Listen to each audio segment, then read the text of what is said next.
Today we play Mansfield for the third game in a row, so if you enjoy watching us go 2-0 up only to throw it away right near the end, then you are in for a treat.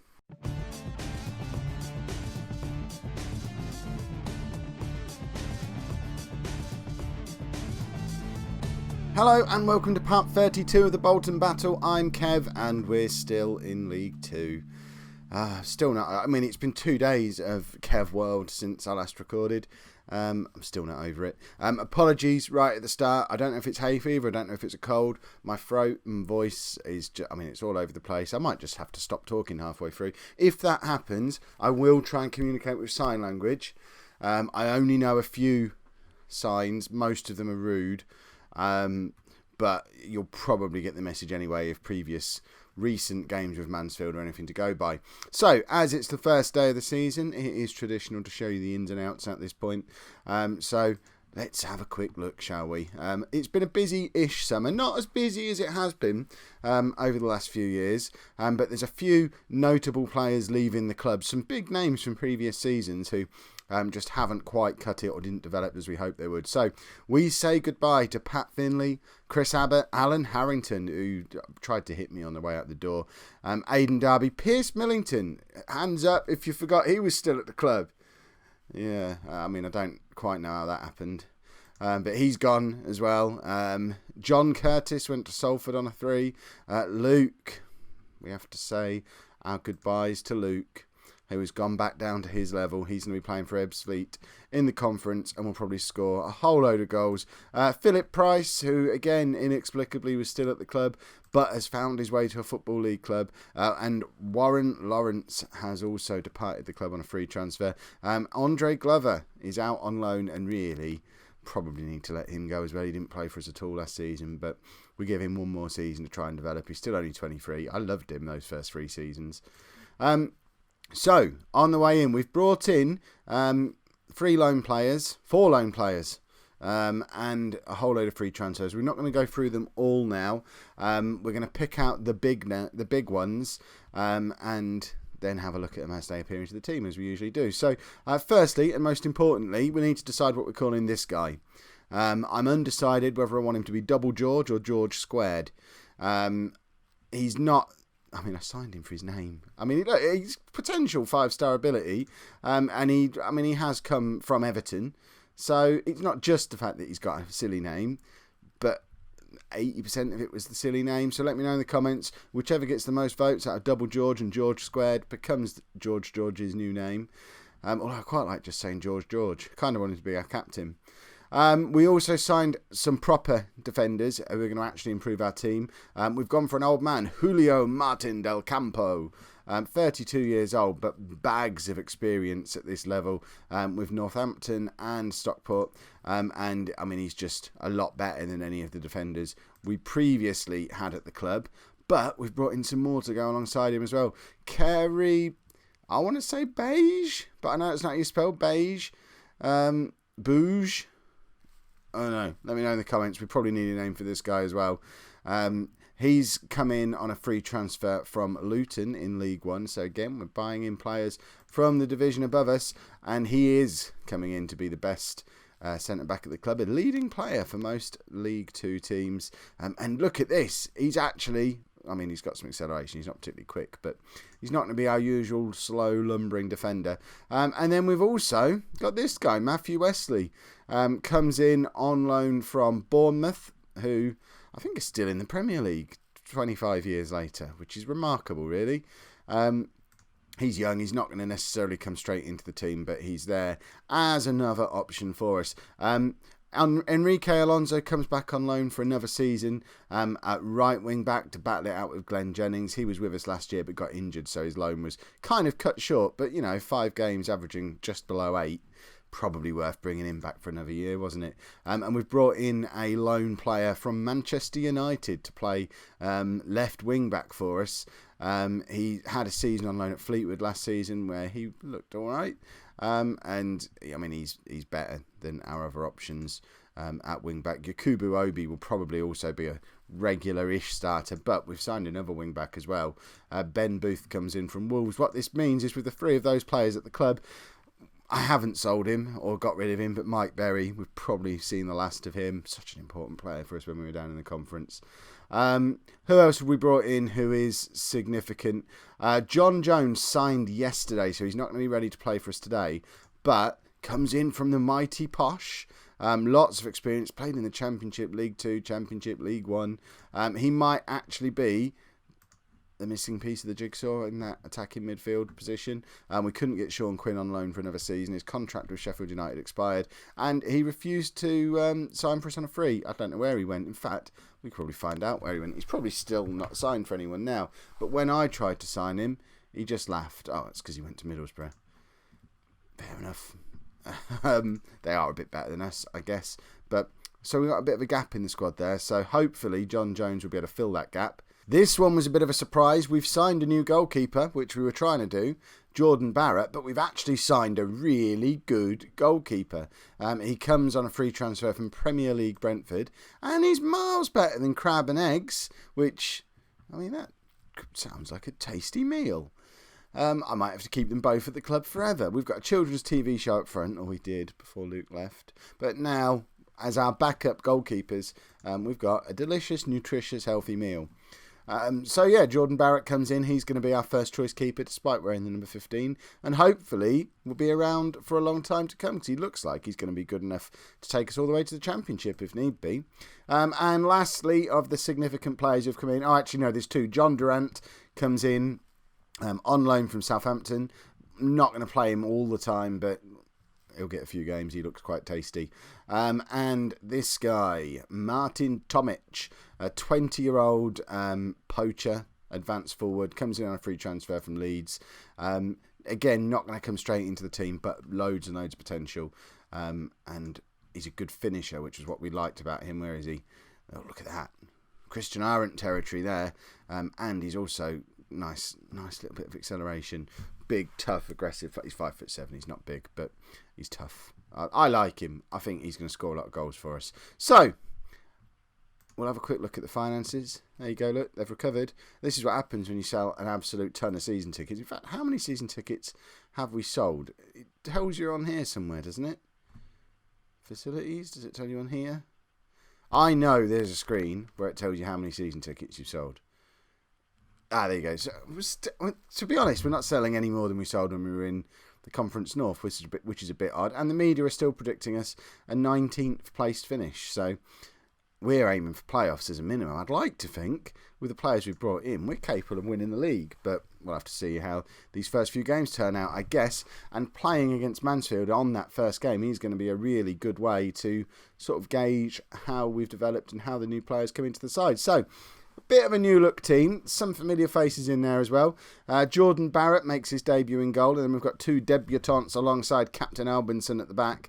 So Bouge, and Martin Del Campo in there alongside Albinson. The two loanees play at wing back, White and Alonso. That's purely because Glenn Jennings is still injured. He's going to be out for a week or so with a damaged heel. And Yakubu Obi is suspended, as we all know from what happened last time he played against Mansfield. Player of the season from last year, Lee Martin. He had a clean sweep of all the awards. And vice-captain, Lee Martin, plays alongside the loanee from Southampton, John Durant. Finlay Gooden's going to be in behind the strikers. Let's hope he is. You kind of have to do that a bit closer to his name for it to work. Finlay Gooden, let's hope he is.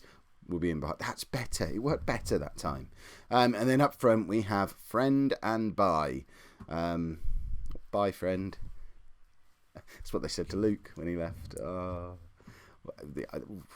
Funny stuff. And then lots of new faces on the bench as well. So I'm excited. And usually when I'm excited, it means we're going to get battered. I'm a little bit concerned that no one is close to match fit. We've had a really effective pre-season for that. Obviously, we probably could have thrown Jones straight in, looking at how tired the rest of the squad seemed to be. Two of them, who was it? Aidan Grant needed an extra 5 weeks of closed season. He came back. He must have come back 5 stone overweight or something and just got sent home. Physio said, yeah, he needs it for 5 weeks. Well, he came back last week. He's had 1 week of pre-season, which is why he's not even on the bench, because he's still 18 stone. Whoa, what's all this business? Let's get rid of this. I can't remember how to do it. There we go. 2D Classic. That's what we're after, isn't it? What is that? That's massive. What have I done? Oh, that's just the background. Brilliant.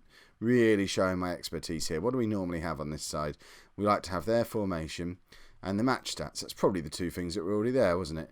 So let's open up the match stats. Open up the... See, now this looks a bit more familiar. Right, let's go and beat Mansfield. We are away, so a 2-2 draw would be a nice result away from home. We know we're capable of doing it. But, you know, with the new look defence, hopefully we'll be less likely to let those late goals in. If we can get an early lead, we might be able to hold on to it, which would be very pleasant. So Friend puts Bye through. Bye is through on goal, should score there. And hopefully Russell Bye isn't going to be a one-season wonder, but you would have expected him to score there last year. And Beige, Kerry Beige, Bouge, no one knows. I need a new name for him. He's put his 1-0 up, which I was so confused about his name.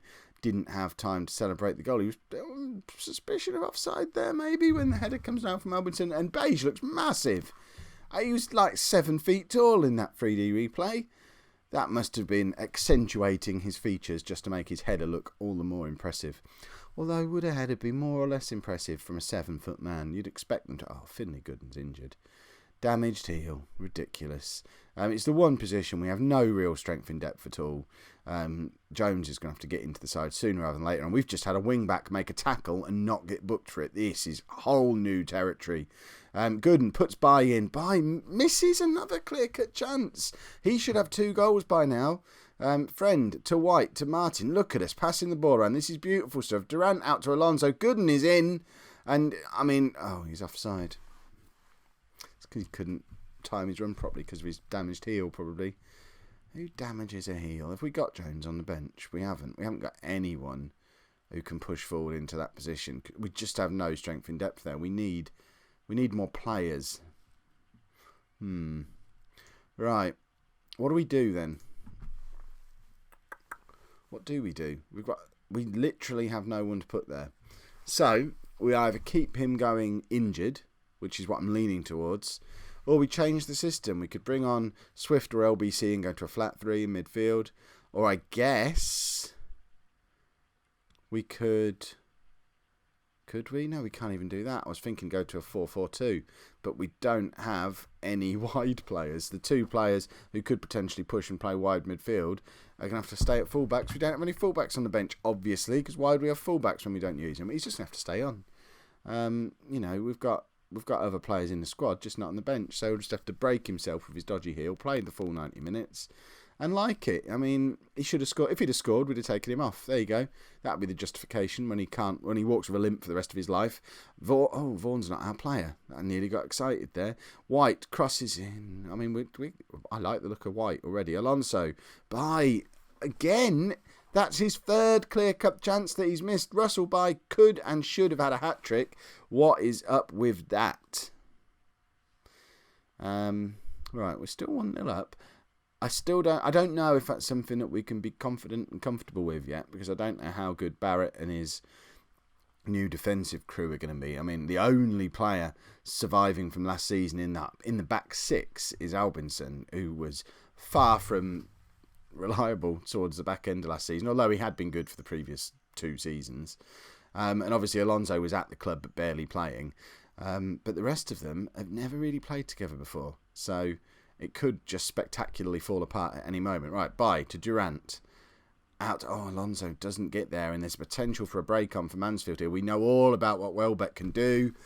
And there we go. It spectacularly fell apart, as predicted. Goal scorer, Mr. Beige. He might be Mr. Beige. Hang about. This is where I have to see if I can spell beige with everyone watching. Right, Mr. Is that how you spell it? I think that... Mr. Beige. Easy. Right, now we need... What's the goalkeeper's name? Does anyone remember? We need him to save this penalty from Welbeck. Keith. I think it's Keith Welbeck, isn't it? Barrett saved it. Jordan Barrett. I'll remember his name forevermore now. He's announced his arrival as our new number 1 with a penalty save. I mean, the last player to save a penalty against Mansfield was Eggs, and we all know how good he was. We probably need some substitutions. Right, Russell Bye's coming off because he has been rubbish. Tomic can come on, and he might end up being brilliant. That might be the last you ever see of Russell Bye. So I'm not been at all impressed with him today. Tom White, I thought he'd been playing really well, but apparently he's only a 6.3. Tough, he has to stay on anyway because we have no one else who can play wide in the 18 apart from the two who are already there, so they have to stay on. Finlay Gooden, let's hope he is, also has to stay on. The defence are all playing well. So I guess Friend comes off as... Oh, I'm not bringing Howe on, he's rubbish. Do we have to make a substitution here? I don't think we'd... Ooh. 23 seasons of this save. Never seen me only make one substitution in the 70th minute before, have you? It's all new. All change from here. This is how we win the league. Right, Friend to Martin, out to White. White is going to cross it in for a goal from Alonso. The new Loney wing-backs combine. And that is because I left them both on the pitch. I'm having that one. I don't see how White is only a 6.3. I think he's been outstanding every time he touched the ball. He's crossed that in on his weak foot. Perfect for Alonso, who probably shouldn't have been there. Where's Russell Bye? Oh, I took him off. That's right. But Tomic could have had his first goal for us there. But who cares? Because Alonso did get forward, did get himself into a good position. And no, Mansfield. We're 2-0 up. Let's see come back from this one like you used to last year when you were good and we were rubbish. Yeah. I'm gonna bring Wesley on for Del Campo, because he's old and booked. But I think we might see out this match without making all 3 substitutions, which is completely unheard of. I don't know if I've ever done. I can't do it. 5 minutes to go. I've got to make the last change. I'm getting twitchy. Danny Swift's going to come on for Finlay Gooden, and he's just going to do that. There you go. We're holding on. That's the most offensive system you've ever seen me play, probably. We've got 6-7 players behind the halfway line and 2 quite deep sitting midfield players. Our strikers are getting no support here, are they? But do they need it? Yes, they do need it. Friend though, no. I don't care because we've just beaten Mansfield. We did the 2 goals we always score against them, but thanks to Jordan Barrett and his penalty save, we didn't let in the 2 goals we normally concede against them. So that, as far as I'm concerned, is about as good a first game of the season as we possibly could have hoped for. Let's win every game from here on in and get promoted. That would be awesome. If you've enjoyed today's episode, make sure you pop a like on there for me. Subscribe to the channel if you'd like to see more. And thank you very much for watching.